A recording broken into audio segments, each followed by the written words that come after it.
Hallelujah, सबको जय मसीह की। Praise the Lord. मेरा नाम पॉल तारिक खान है और फिर एक नई वीडियो में आपके सामने आया हूं और वीडियो वचन में जाने से पहले कुछ बातों को शेयर करना चाहूँगा। खाली सिर्फ अच्छे संदेश का आनंद लीजिए, पर मैं एक बात बताना चाहता हूं आपको कि खुदा जो कह रहा है उसे समझने की कोशिश करिए। थंबनेल टाइटल देख के समझ गए होंगे किस टॉपिक किस विषय के बारे में बात कर रहा हूँ। आत्मिक फायर को जलाने के 5 तरीके 2026 में। कैसे आप अपनी आत्मा की आग को, अपने अंदर की आग को, जो जुनून है उसे जलाए रख सकते हैं। उसके 3 तरीके हैं, मालूम है आपको? आइए एक प्रार्थना करते हैं। प्रभु जी, हम आपका धन्यवाद करते हैं, स्तुति करते हैं, सना करते हैं पिता परमेश्वर, इस सुंदर समय के लिए, अनुग्रह के लिए, जलाल के लिए, करुणा के लिए, दया के लिए, बल के लिए, सामर्थ्य के लिए, ग्रेस के लिए। प्रभु हम धन्यवाद करते हैं, आपने बचाया खुदावन, तू अपनी निकटता में लाया, तू अपनी हुजूरी में लाया, इसके लिए हम आपका शुक्र करते हैं बाप। धन्यवाद करते हैं प्रभु जी तेरे परमेश्वर जिंदा हाथों के लिए। खुदावन आपने सलामत रखा और परमेश्वर अपनी निकटता में, अपनी भरपूरी में, अपनी उपस्थिति में लाया प्रभु। और जो जो लोग देख रहे हैं परमेश्वर, धन्यवाद करते हैं। आपका वचन कहता है मेरे मन युवा को धन्य है, उसके किसी उपकार को ना भूलना और हर उपकार को याद करते हुए हम तेरे नज़दीक आए हैं। जो जो लोग सुन रहे हैं परमेश्वर, उन्हें खुदावन के होली स्पिरिट उनके दिल की घर के दरवाज़ों को नहीं, उनके दिल के दरवाज़ों को भी खोल दे, ताकि आज के वचन को वो समझ सकें प्रभु। और उनकी बुद्धि, देखने वाली आंखें और समझने वाला मन और सुनने वाले कान परमेश्वर प्रभु जी खुल सकें। प्रभु यीशु मसीह के नाम से हम प्रार्थना करते हैं प्रभु, और हम विश्वास करते हैं पिता परमेश्वर कि आप हमारी प्रार्थना निवेदनों को सुन रहे हैं परमेश्वर। हालेलुया। शुक्रगुजारी करते हैं खुदावन, हम जो भी सुनाते हैं प्रभु, वो खुदावन आप परमेश्वर प्रभु जी आत्मा से, प्राण से, मन से, तन से, परमेश्वर हर चीज़ से प्रभु जी आपको महिमा मिलने पाए और प्रभु जी आपको इज्जत और जलाल मिलने पाए इस गॉस्पल के द्वारा। और बहुत से लोग परमेश्वर कान और समझ और आंखें प्रभु उनकी खोलने पाएँ, अंधकार से निकलने पाएँ, ज्योति में आने पाएँ। प्रभु यीशु मसीह के नाम से हम प्रार्थना करते हैं। सारा आदर महिमा आपको देते हैं। इस दुआ को यीशु मसीह के नाम से मांगते हैं, आमीन। सबको जय मसीह की। Praise the Lord. और आज का जो वचन है मैं आपके साथ शेयर करूंगा। हालेलुया। आइए एक छोटी सी आराधना करेंगे, फिर मैं वचन में जाऊंगा। Hallelujah, hallelujah, hallelujah.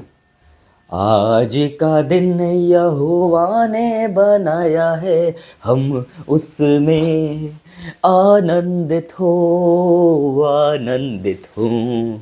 आज का दिन यहोवा ने बनाया है, हम उसमें आनंदित हो, आनंदित हो। प्रभु को महिमा मिले,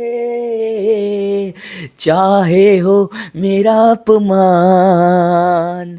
प्रभु को महिमा मिले, चाहे हो मेरा अपमान। वो बढ़े मैं घटूं, रहे उसी का ध्यान। आज का दिन यहोवा ने बनाया है, हम उसमें आनंदित हो, आनंदित हो। स्तुति प्रशंसा करें, क्यों ना कुछ होता रहे। स्तुति प्रशंसा करें, क्यों ना कुछ होता रहे। हम जहाँ भी रहें, तुझको हम भाते रहे। आज का दिन यहोवा ने बनाया है, हम उसमें आनंदित हो, आनंदित हो। आता हूँ तेरे पास, मुझको है तुझसे आस।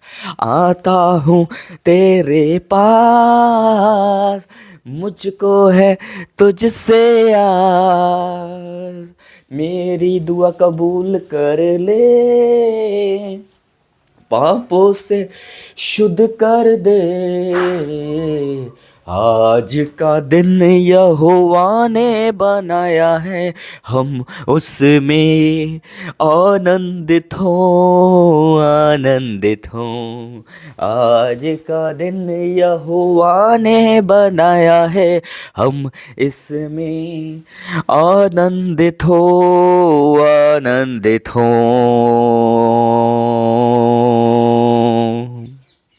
हालेलुया। आइए अब वचन के भाग में चलते हैं। हालेलुया। प्रभु जी हम आपका धन्यवाद करते हैं, जो भी परमेश्वर हम वचन में जाते हैं प्रभु उसके द्वारा हमें लीड कर, और प्रभु जी हमारे अंदर की बातों को, प्रभु गहरी बातों को हमारे अंदर से निकाल। परमेश्वर पवित्र आत्मा हमारी मदद करें। आपका वेलकम करते हैं। होली स्पिरिट बोलने वाले हम नहीं, पवित्र आत्मा आप हैं। आपका वेलकम करते हैं, आपका वेलकम करते हैं, अपना वेलकम करते हैं घरों में, शरीरों में, आत्मा में, अपने फाइनेंस में, अपने रिश्तों में, हर एक चीज़ में आपको वेलकम करते हैं। और खुदावन यीशु मसीह के नाम से आज प्रार्थना मांगते हैं, आमीन। सबको जय मसीह की, प्रेज द लॉर्ड। स्टेड होकर बैठ जाइए। और आज का जो वचन है मेरे प्यारों, आत्मिक फायर को जलाने के 3 तरीके 2026 में, आज इस बात को हम सीखेंगे। सबसे आत्मिक फायर को जलाने के लिए सबसे पहले प्रार्थना है। हालेलुया। उसने की वचन में लिखा है, नाना प्रकार की परीक्षाओं में ना पड़ो, पर हर समय प्रार्थना करते रहो। आप अपने आत्मिक फायर को कब जला सकते हैं मालूम है? जब आप मेरे प्रियजनों उसके से बात करना शुरू करते हैं, जब आप उसके नज़दीक जाना शुरू करते हैं। क्यों? वचन में लिखा है कि तुम मेरे निकट आओ और मैं तुम्हारे निकट आऊंगा। हालेलुया। जब आप उसके निकट आते हैं ना, जब आप उससे बात करते हैं ना, वो आपको भरना शुरू करता है। इस बात को ध्यान रखें। हालेलुया। ये 10 कुंवारियों में से 5 कुंवारियों की मशालें क्यों भरी हुई थी तेल से मालूम है आपको? क्योंकि ये खाली तैयारी में नहीं, क्योंकि ये खाली इंतज़ार नहीं कर रही थी, ये पूरी तरीके से रेडी थी। मशालों को लेके, तेल को लेके, आग को लेके। आज इन्हीं तरीकों को, इन्हीं तरीके जो मैं बता रहा हूँ, इनको लेके आप तैयार रहिए, जब तक वो नहीं आ जाता है। इस बात को ध्यान रखें। प्रेयर, प्रार्थना में सामर्थ है। लिखा है कि प्रार्थना में शक्ति है, प्रार्थना में सामर्थ है, लिखा हुआ है। अगर मैं आपको एक वचन पढ़ाना चाहूँ तो मैं वचन भी पढ़ाऊँगा आपको, और एक तकरीर पढ़ेंगे वचन की। बहुत अच्छी आयत है, हालेलुया, कि जब तुम दुआ करो तो रियाकारी की मानिंद ना बनो, क्योंकि वो इबादत खानों में मज़दारों के मोड़ों पर होकर दुआ करना उन्हें पसंद करते हैं, ताकि लोग उनको देखें। यहाँ खुदा कह रहा है, सड़क की मोड़ों पर नहीं। आपकी पर्सनली प्रार्थना छोटी होनी चाहिए, वो पर्सनली प्रार्थना बड़ी होनी चाहिए, पर पब्लिक की छोटी होनी चाहिए। पब्लिक की बड़ी मत करिए, पब्लिक की आप जितनी अगुवाई हो रही है छोटी करिए। मेरे प्रियजनों, मैं बताना चाहता हूँ, बहुत से लोग हैं माइक पकड़ लेते हैं पर छोड़ना नहीं चाहते 2-2 घंटे। पर इम्पोर्टेंट ये है कि अकेले में आप कितनी देर रिश्ता बिताते हैं उससे। पर्सनल उससे कंडक्ट करिए अपने आप को, घंटों बैठिए। देखो यीशु मसीह पब्लिक की छोटी करता था, पर अकेले में पूरी रात बैठता था खुदा के साथ। इसलिए आग फायर को जलाने का तरीका मैं बता रहा हूँ आपको, पब्लिक की छोटी और पर्सनली बड़ी। घंटों बात करो, कोई दिक्कत नहीं है। दूसरी चीज़, आराधना करिए उसकी, हालेलुया, और वचन पढ़िए। आप जितनी आराधना करेंगे, आप उतना वचन पढ़ पाएंगे, आप उतनी प्रार्थना कर पाएंगे। वो आराधना करिए जो आपको दिल को छूती है। आराधना करना आराधना नहीं है, आराधना करना उसकी गहराई में जाना है, उसके नज़दीक जाना है, उस अपनी बातों को उसके सामने उंडेलना है, अपने दर्द को उसके सामने उंडेलना है। आराधना एक गीत और संगीत नहीं है। आराधना उसके उपकारों को याद करना है, उससे बात करना है, उसके साथ बैठना है, उसको फॉलो करना है, उसके पीछे चलना है, वो जो जैसा कहता है वैसा मानना है। ये आराधना है। बहुत से लोग कहते हैं इंस्ट्रूमेंट वाली आराधना। ये खाली आराधना यही नहीं है। बहुत लोगों ने आराधना यही समझ रखी है, आराधना यहीं तक सीमित कर रखी है। नो, इससे ऊपर भी आइए। आराधना किसी और चीज़ को भी कहते हैं। सर एंड ब्रदर सिस्टर, इसके साथ बैठना होता है, आराधना को सुनना होता है, उसके पीछे चलना होता है। इसलिए आराधना, जितनी आराधना करेंगे उतना वचन पढ़ पाएंगे, और उतनी उससे ज़्यादा प्रार्थना कर पाएंगे। समझ रहे हैं मेरी बात को आप? तीसरी चीज, उपवास करिए, फास्टिंग रखते हैं, एक टाइम का खाना छोड़ना जानते हैं।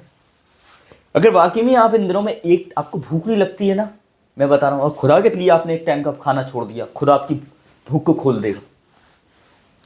फास्टिंग के लिए आप अपनी भूख को कंट्रोल में करें, उससे अनुग्रह मांगे। फास्टिंग निकलने के बाद अगर आपको भूख नहीं लगती है ना, वो आपकी खाने के लिए भूख को खोल देगा। मैं आपको बताना चाहता हूँ, जो उसमें बढ़ते हैं वो हर जगह बढ़ते हैं। इस बात को ध्यान रखें। वो जॉब में बढ़ते हैं, वो सेवा में बढ़ते हैं। पर मैं आपको बताना चाहता हूँ, उपवास एक उपवास नहीं है। किस चीज़ का उपवास कर रहे हैं? उपवास खाली भूखे रहने को नहीं कहते हैं। उपवास इस चीज़ को कहते हैं कि आपने उसके साथ कितनी देर संबंध बिताया। उपवास में देखता हूँ बहुत से लोग फास्टिंग करते हैं, खाली भूखे रह रहे हैं, घूम रहे हैं, फिर रहे हैं, टीवी देख रहे हैं, पर मेरे पियानो इसे उपवास नहीं कहते। उपवास कहते हैं उसके साथ बैठना और उससे बात करना। कितनी देर, पूरे दिन में कितनी देर आपने उसके साथ संबंध बिताया। हालेलुया। आपकी डाइटिंग नहीं, आपकी फास्टिंग होनी चाहिए। अगर आप उससे बात कर रहे हैं ना तो ये फास्टिंग है, और आप विदाउट उससे बात नहीं कर रहे हैं तो ये आपकी खाली डाइटिंग है। आपने आज डाइटिंग कर रखी है। मैं बताना चाहता हूँ मेरे ब्रदर एंड सिस्टर, फास्टिंग है, सुधि लीजिए, अपने भाई बहनों की सुधि लीजिए। आप फाइनेंशियली सुधि नहीं ले सकते हैं, पर प्रार्थनाओं के द्वारा उनकी सुधि लीजिए, प्रेयर करिए उनके लिए। ये से उपवास कहते हैं। उसने कि मैं भूखा था, तुम मेरे कपड़े खाना लाए, मैं नंगा था, तुमने मुझे कपड़े पहनाए, मैं बंदी गिरा में था, तुम मेरे लिए सुधि ले आए। नो, जो तुमने छोटों के साथ किया वो मेरे साथ किया। पर मैं आपको बताना चाहता हूँ, इसे उपवास कहते हैं। हालेलुया। खाली भूखे रहने को उपवास नहीं कहते। आज इन दिनों में आप उत्साहित कर रहे हैं, एक दूसरे को नहीं कर रहे हैं, वरना ये तो नहीं है कि आप एक दूसरे की टांग खींचने में लगे हुए हैं। वाकई में आप उत्साहित कर रहे हैं, गिरते हुओं को उठा रहे हैं, इसे उपवास कहते हैं। देखो यीशु कैसे उठाता था गिरते हुओं को। अंधा गिरा हुआ था अंधेरे में, उसे अंधेरे से उठाया, रोशनी में लाया। देखो लंगड़ा लंगड़ेपन में गिरा हुआ था, उसे लंगड़ेपन से उठाया और उसे देखो चलने में उसे चलने काबिल बनाया, है ना। गूंगे को देखो, गूंगा गूंगेपन में गिरा हुआ था, उसे गूंगेपन से उठाया, उसे बोलने की दिशा में लाया। ऐसे उपवास कहते हैं।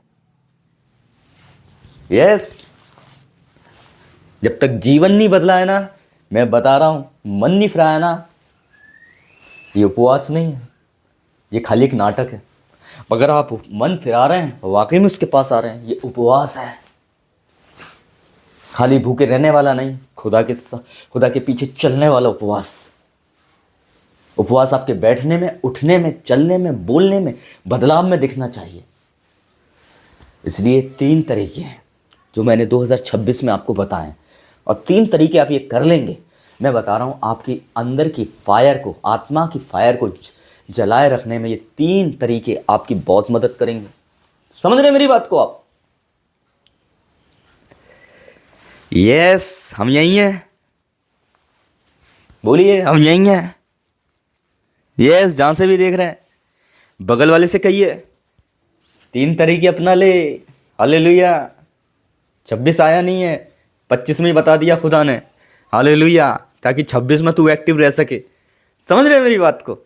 तो सबको जय मसीह की, प्रेज द लॉर्ड। फिर एक नई वीडियो में आपसे मुलाकात होगी, तब तक के लिए जय मसीह की।